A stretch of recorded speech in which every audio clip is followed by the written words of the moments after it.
the 9th of May this year, the Prime Minister of Australia visited a private school in Brisbane, a ladies' school at St John Fisher in Bracken Ridge. And she took questions from students at a gathering in assembly. And a 14-year-old girl asked her a question. I might add that the Prime Minister arrived unannounced, so I thought this young lass did a fine job. Here's her question. Prime Minister Julia Gillard, I was wondering when you would visit the ASDO talking about the low pensions of the veterans of Army, Air Force and the Navy. Now it's a little bit hard to hear, but what she's asking the Prime Minister is when is she going to meet with the Alliances of Defence Service Organisation executives, as she promised she would almost 2 months earlier when she was at Rudy Hill and met with some of them there.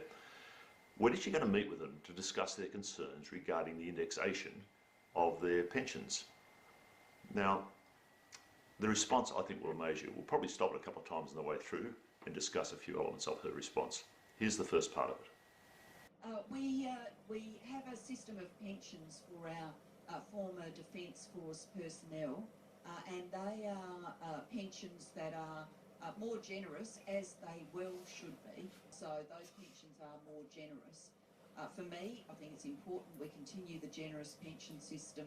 You know, when I say generous, I mean in comparison with the old age pension. I don't want to suggest that, you know, compared with lots of people in the workforce, it's generous. It's an amount, you know, in excess of the old age pension.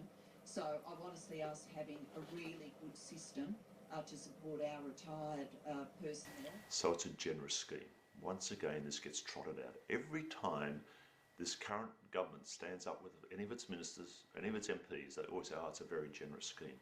Well, let's just look how generous this generous scheme is.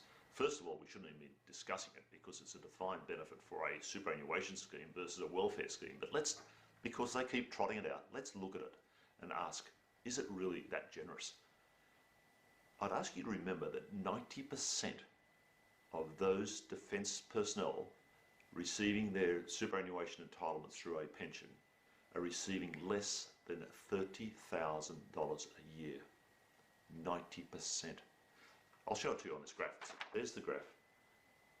The peak, okay, that whole peak incorporates 90% of our troops. 90% are getting less than the couple rate with supplements on the age pension. They get $31,600 and a few bucks.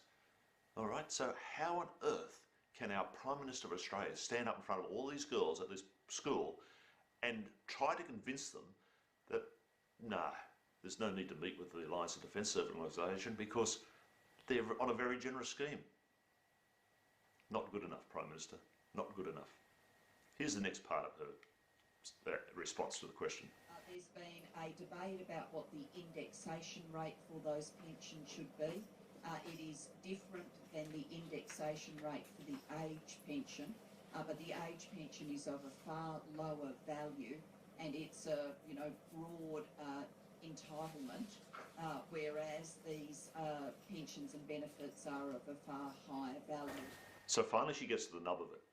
That where our concern is the indexation process applied to our military pensions. And she's right there. There is a problem.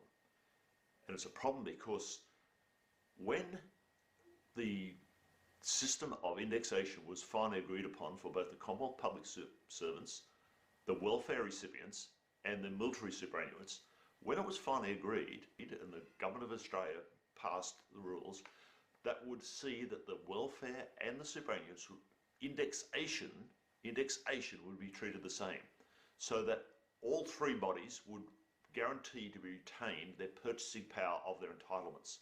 One a welfare entitlement, the age pensioner, one a worker's entitlement, like every other worker is entitled in this country for the Commonwealth public servant and the military superannuants. And it worked well for a couple of decades.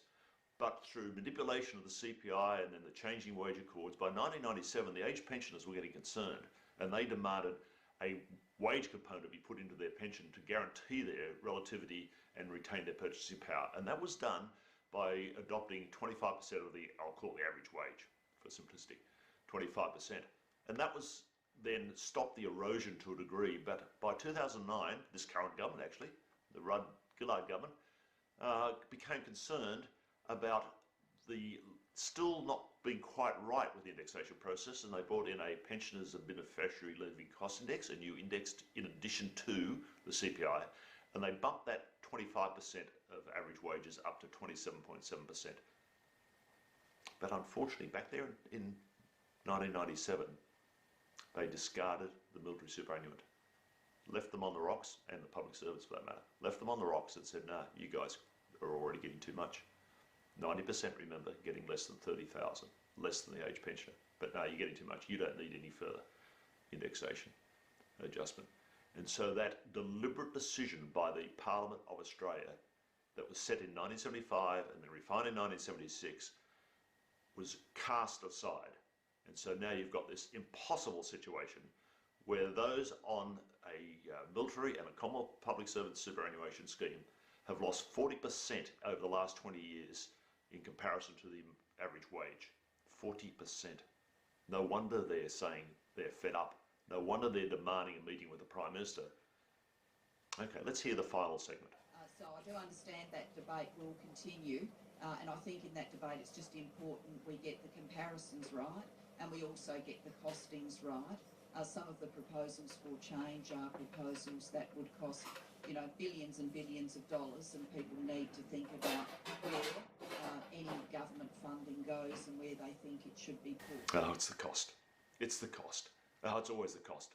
Well, I can show you a letter. I've got it here, but written by Senator Penny Wong, Minister for Finance, and she, on the 21st of October, wrote to the then National President of the Superannuated Commonwealth Officers Association and to David Jamieson, who is the National President of the Defence Welfare Association, and she admitted that across the forward estimates, to correctly index the superannuants for both the Commonwealth Public Servants and the military would cost only $322 million, and that's before clawback, because we pay tax regardless of our age in both both schemes.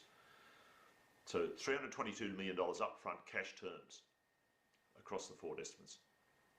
And yet that gets blown through Lindsay Tanner's dark arts out to be billions and billions.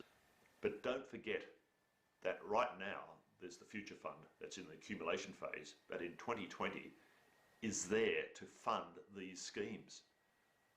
It's right now, as of its value at the March last year, it had $77 billion sitting in it. So don't, for heaven's sake, use this stupid, and it is stupid, artificial figure of billions and billions, repeated there in the Prime Minister, to say we can't afford it. Of course it's affordable because it's defined. It's not discretionary. We haven't got the option, and you don't have the option, Prime Minister, of saying, oh yes, I'm feeling generous today, I'll pay it, or no, I'm not going to do this. It's a defined benefit. Just like your pension is, Prime Minister. It's not a generous scheme, Prime Minister.